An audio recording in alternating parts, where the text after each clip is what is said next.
Hello everyone, তোমাদের কাছে আমি একটা অঙ্ক নিয়ে এসেছি। এখানে প্রশ্নে বলা আছে sine square 30 degree plus cos square 30 degree সমান কত। তাহলে সাইনের স্কোয়ার প্লাস তিরিশ ডিগ্রি প্লাস কসের স্কোয়ার 30 ডিগ্রি সমান, এখানে সাইনের 30 ডিগ্রি আর কসের 30 ডিগ্রির মান বসাতে হবে।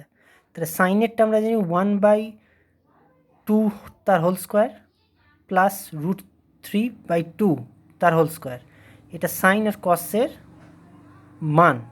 তাহলে এটাকে যোগ করলে পাওয়া যাবে, আগে বর্গগুলোকে উঠাতে হবে, বর্গগুলো এদিকে বর্গ করলে হবে হাফটা, বর্গ করলে হবে 1/4 প্লাস এদিকে √3 আছে তাহলে এটা 3 হবে, বাই 2 আছে তাহলে এটা বাই 4 হবে, এটাকে যোগ করলে হবে 4/4 বা 1।